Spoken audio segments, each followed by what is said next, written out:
Durante este video encontrarás todo un contraste teórico con la realidad de uno de los movimientos sociales que más ha marcado la historia de los colombianos, las FARC.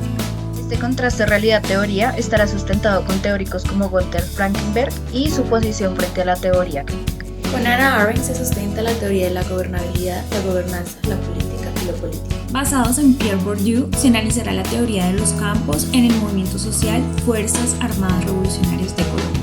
Miraremos cómo la psicología juega un papel importante en todo este contraste teórico y la realidad social colombiana a partir del impacto generado por las FARC, teniendo en cuenta el cuidado de sí y de los otros. También tendremos un espacio para hablar del feminismo.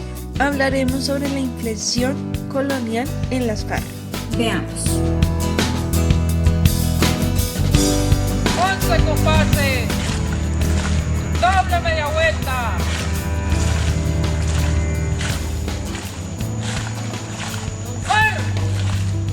Las FARC nace gracias a las posibilidades casi nulas del campesinado colombiano por hacer parte activa del desarrollo económico del país, lo que se puede vincular a una gobernabilidad menor, que deja ver en primicia los intereses del gobierno, donde se benefician los altos mandos del Estado y las familias con más poder en el país, lo que también muestra la disparidad económica en la que se veían sucumbidos un gran porcentaje de familias de zonas rurales del país. Entonces, lo que busca las FARC en sus inicios es que se genere la gobernanza, donde se le dé la posibilidad al campesino y al ciudadano de a pie a expresar sus necesidades y que esas necesidades sean escuchadas y atendidas teniendo en cuenta las prioridades.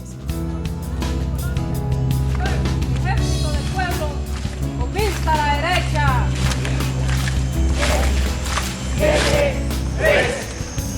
En un inicio, lo político en las FARC se veía reflejado desde esa institución ideológica colectiva del grupo que hablaba de una reforma agraria, de unos derechos del pueblo, que con el tiempo no fueron más que una cortina para tapar los intereses de poder y económicos de este movimiento. En 1964 vuelve el gobierno a desatar una persecución, pero encontró nuevamente con la resistencia de los campesinos y mientras de aniquilarlo, el movimiento se ha extendido, se ha fortalecido aún más todavía. Actualmente, ya desde la política se han generado unos procesos de diálogo y paz, pero realmente no trascienden porque simplemente el gobierno colombiano tiene unas pautas e intereses de poder económico y las FARC también tienen otros intereses de poder y económicos que, a decir verdad, van muy de la mano con el narcotráfico.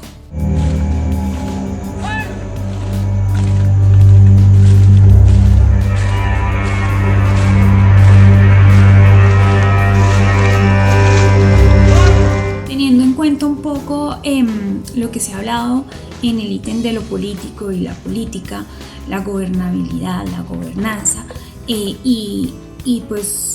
reuniendo esta parte con la teoría de los campos de Pierre Bourdieu, vamos a encontrar que en un primer campo económico al inicio de las FARC existía primero un ideal de una lucha social, de una lucha por la igualdad del pueblo, y por ello se da el primer tópico del campo económico de las FARC. Y en sus inicios vamos a ver unos subordinantes que van a estar básicamente en un mismo piso, que es el grupo como tal de las FARC, pero también el gobierno, donde se puede plantear versus el gobierno. Y como subordinados vamos a encontrar por un lado, subordinados de las FARC van a estar las filas guerrilleras, y por el otro lado van a estar las Fuerzas Armadas de Colombia. Pero en medio de todo esto va a estar el pueblo colombiano, la población civil, que para entonces supuestamente desde la ideología guerrillera de las FARC estaban siendo defendidos por ellos. Cabe resaltar que en este primer tópico, el campo económico, se tenía una ideología en la que supuestamente se amparaba al pueblo colombiano y se estaba en defensa de él.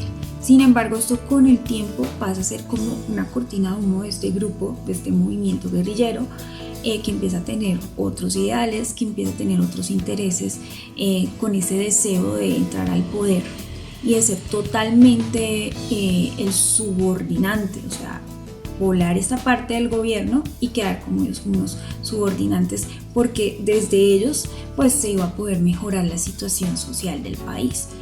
Pero resulta que este conflicto de poderes y estos intereses privados pues a lo que nos llevó fue a mantener unos grupos subordinados, en donde pues el juego de subordinado, el que lo toma en gran parte es el pueblo, la población civil, las filas de la guerrilla y la fuerza pública, que termina chocando y pues matándose con la guerrilla, con las FARC. Y las FARC va a subordinar de cierta forma también desde las filas a la población civil, que va a poner muertos, que va a poner secuestrados, que va a poner las vacunas durante muchos años. Entonces, ¿qué provoca todo esto que venimos analizando? Va a provocar que también, por ejemplo, en ese tópico, este segundo tópico del campo económico, pues se empiecen a ver cómo hay ausencia de la fuerza pública y del gobierno en muchos lugares del país, que se toman por la guerrilla y que se vive bajo la ley de este grupo, de este movimiento, lo que lleva a violaciones de los derechos humanos, lo que lleva a violaciones a nivel sexual de muchas de las personas, el reclutamiento de menores, al secuestro, a que se agrande el narcotráfico en Colombia y pues se vayan generando muchas de las problemáticas que hoy actualmente aún tenemos. Ya desde el ámbito, digámoslo así, del campo cultural en las FARC, pues bueno, ya hay unos procesos de diálogo y también hay muchos del grupo se empiezan a ir hacia la vida civil y pues digamos que ahí en ese campo el juego es que pasan a ser subordinantes los grupos de personas de reinsertados de las FARC, que le apostaron a la entrega de las armas, que le apostaron a ser parte de esos beneficios que le brindaba el gobierno en cuanto a conocimientos, vivienda, becas y pues emprendimientos. Y pues esto hace que de cierta forma vaya girando hacia una ideología de la libertad, digamos, desde el punto de vista de las personas que se fueron integrando a la vida social. Sin embargo, falta trabajar en este proceso, pero también aquí se rescata que se tiene en cuenta nuevamente esas habilidades, ese proceso de conocimiento ancestral que tienen las personas para agarrar todas estas habilidades y todos estos conocimientos y volverlos en un proyecto de vida, en un proyecto de país. Entonces finalmente pues también que podemos ver aquí que encontramos ese campo cultural, ¿sí?, donde se da un giro en busca de una sociedad diferente, una libertad tanto individual como colectiva. Pero también vamos a tener aquí el campo social, ¿no? Que también se mantiene todavía bajo la subordinación de unos guerrilleros y unos cabecillas y un gobierno que siguen en la pelea del poder. Mientras esto siga así, claramente no se va a dar un proceso de cambio genuino para nuestra sociedad colombiana. Y pues desde la psicología crítica, desde el ver esa historia de nosotros, pues también sería importante ver cómo como psicólogos nos podemos afianzar en ese campo cultural que es fuerte, que se ha ido fortaleciendo y que pronto puede ser ese espadachín que nos ayude a crear un nuevo país.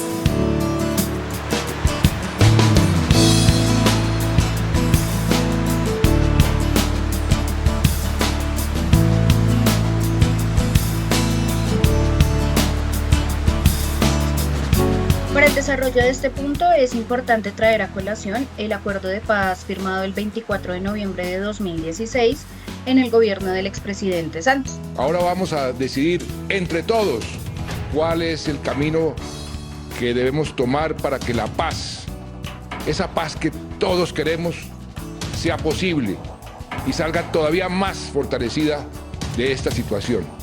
Porque gracias a esta firma se da una desmovilización masiva de las FARC y se empiezan a evidenciar diferentes intereses de los subgrupos de este movimiento, que pues finalmente queda dividido en 4, donde se encuentra un partido político, se encuentra una estructura que se reclama como FARC desde el ayuntamiento de Gentil Duarte e Iván Mordisco. También se hace visible la colectividad de la llamada Segunda Marquetalia, que fue fundada por Iván Márquez.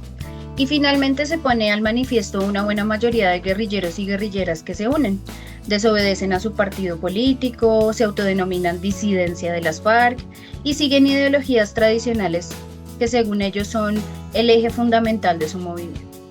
Teniendo en cuenta la fragmentación ideológica de este grupo guerrillero a partir de la firma de paz y basadas en Paul Coe, podemos hablar de la tecnología de la producción, porque la guerrilla en sus inicios va a buscar de la transformación social donde se diera una igualdad para todos, y dentro de esa ideología la FARC pues se postulaba y aún se postula como una especie de salvadores sociales que fueron cayendo en una segunda característica de las tecnologías de la producción, que es la manipulación.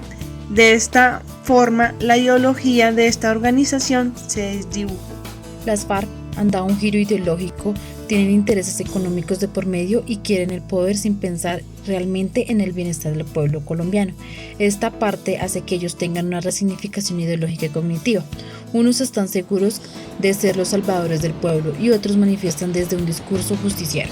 Con ello, entrando a la puerta teórica de las tecnologías del poder, en donde prevalece un discurso populista de raíces de izquierda, que hace que se determine la conducta de muchos de los integrantes de las filas de las disidencias de las FARC como una estrategia de mantenimiento del pueblo para los intereses de las cabecillas mayores.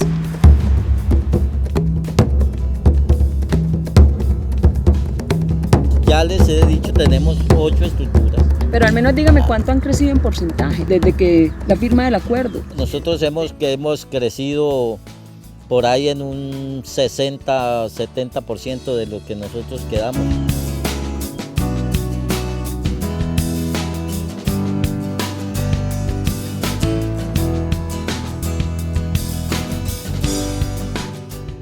Las tecnologías del yo se dan en el momento en que muchos de los integrantes de las FARC se reinsertan a la vida civil, cuando ellos han logrado un cuidado del sí desde una serie de pensamientos y acciones que le han permitido mirarse a sí mismos desde un análisis crítico que los lleva a la libertad. La idea que hicieron aquí de Fabricándolo es recordar, no olvidar ese tiempo o los tiempos que duramos por allá en las selvas.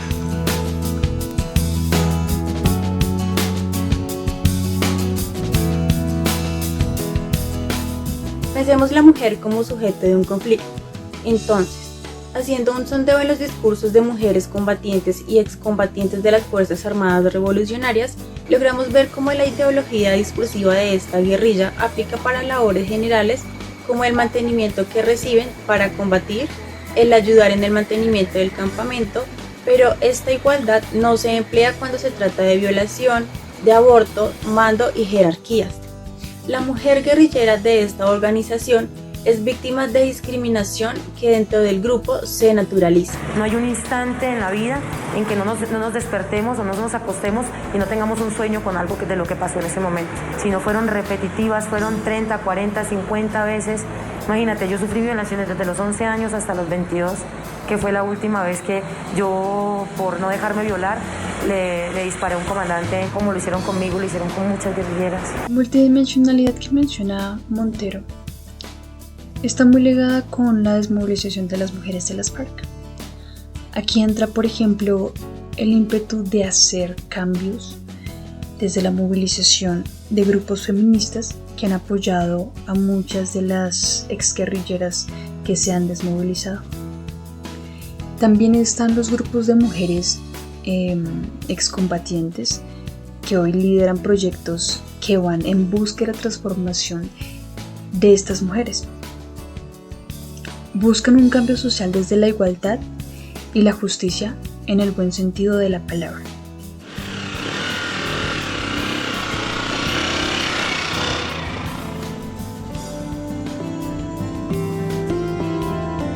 Las formaciones decoloniales pueden esgrimir un análisis de la relación entre los reclamos territoriales y las luchas por las tierras de las FARC, la dinámica decolonial histórica que afecta a las comunidades indígenas y campesinas en Colombia. Podemos decir que la identidad y el reconocimiento en el caso de las FARC se da desde una lucha inicial por la representación y participación política de grupos que históricamente han sido marginados. También se puede decir que el giro decolonial, al igual que el de las FARC, fue crítico con las estructuras de poder heredadas del colonialismo. Ambos enfoques cuestionan las relaciones de poder desiguales y buscan el cambio social que genere justicia social y económica para los siempre marginados. Actualmente se puede decir que el cambio decolonial es importante para comprender las tácticas y estrategias utilizadas por las FARC. Por ejemplo, las ideas de resistencia y desobediencia a las estructuras de poder son evidentes tanto en las luchas armadas de las FARC como en su enfoque decolonial. Sin embargo, es evidente que el objetivo de este grupo se ha de construir y han generado de forma directa e indirecta contribuir a la pobreza, al maltrato psicológico, al narcotráfico y al dolor que deja la guerra que vive en Colombia. Ya a manera de conclusión,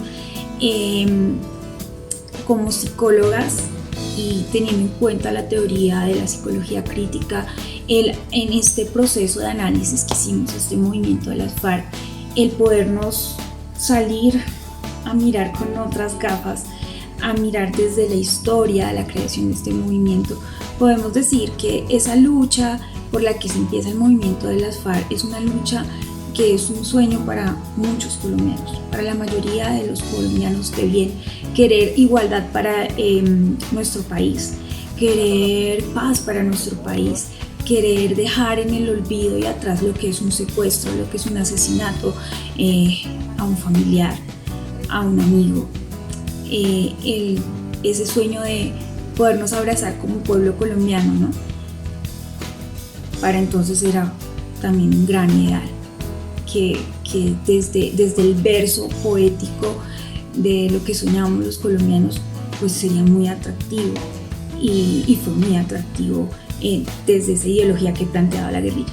Sin embargo, ese desdibujamiento histórico que también ha tenido el movimiento, en donde ya pasa a ser un grupo que viola los derechos humanos, un grupo que realmente no está defendiendo al pueblo colombiano, sino que también lo está arrinconando, como se puede ver en todo el análisis que hicimos del video. Pues es un grupo con el que sería muy bueno lograr esa desconexión de la guerra. ¿Desde dónde? Desde la psicología crítica. ¿Desde dónde? Desde el apoyar estos procesos desde el campo cultural y empezar a trabajar por todos. Pero mientras que no se dé ese giro ideológico de querer tener el poder, de que yo puedo más que usted y que lo que necesito es dinero a costa de la sangre de los demás colombianos, no vamos a cambiar. Entonces finalmente decimos, estamos como psicólogos y esperamos a estas personas que se quieran unir a ese campo cultural donde hay valores, donde hay unos valores ancestrales, unos conocimientos y unos colombianos que se pueden plantar desde esa libertad que nos hablaba Foucault. Pues estamos como psicólogas esperando a estas personas para poderlas acompañar en este proceso y ir tejiendo entre todos una mejor Colombia.